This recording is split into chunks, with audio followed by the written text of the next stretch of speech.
Time now for some fan-submitted questions presented by Xfinity. The first one that we have is Will Johnson in the conversation as the best player in all of college football, Todd? That's maybe a little bit of a stretch. I think if you're looking, okay, who's the best corner?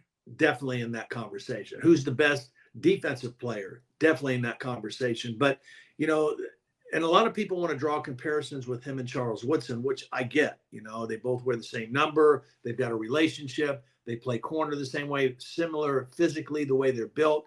But Charles Woodson, when he won the Heisman, he was also a returner. He also played some on offense. So he was a little bit more utilized in other aspects of the game. Will Johnson, strictly on defense, a great player and a real, key guy in that defense for Michigan and a key leader. Even though he's younger, he's one of the real leaders on the defense. And I think his leadership this week, as they try to rebound from the loss to Texas, will be very, very important going forward. Yeah, Sharon Moore mentioned that if he was a senior, because you have to be a senior to be a captain at Michigan, but if he was, or he really said if juniors were allowed to be captains, he would have been voted as a captain this year for the Wolverines. Kind of showcases the type of person he is, practice on and off the field. So he's certainly, I think you put it perfectly, that he's certainly in the conversation of best cornerback, best defensive back, best defensive player. But Right. best player in the country I mean, look, the Heisman Trophy essentially tells us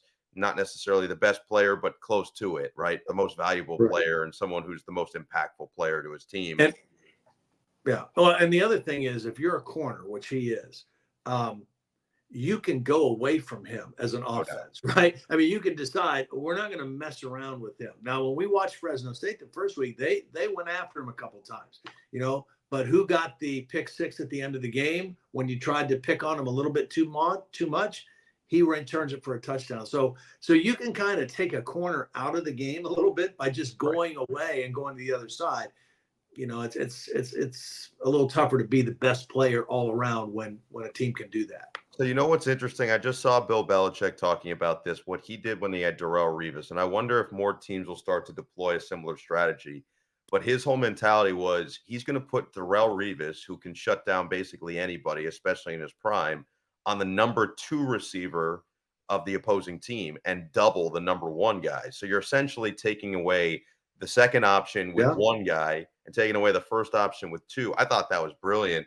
And I'm curious if Michigan starts to deploy something similar with Will Johnson on one side of the field and just try to take away the number 2 option and force it to be the number 3, number 4, number 5 guys who beat you.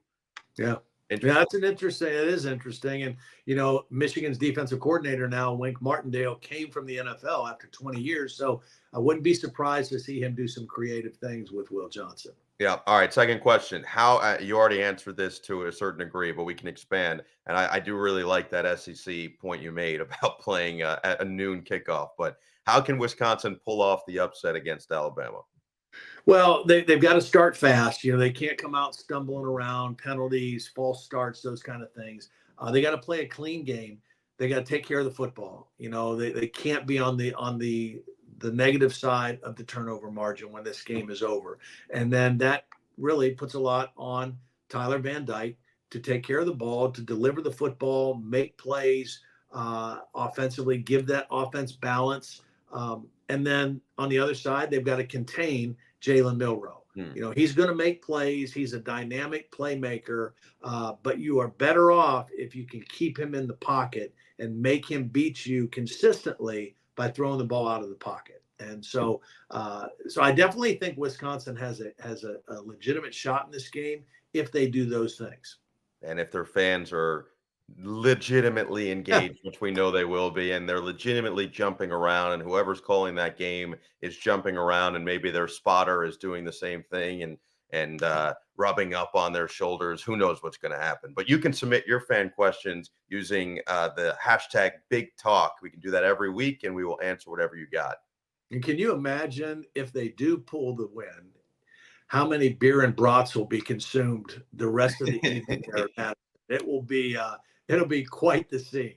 I would tell you that the answer to that goes to the great philosopher Lindsay Lohan and Mean Girls. The limit does not exist. It'll just be constant B and B.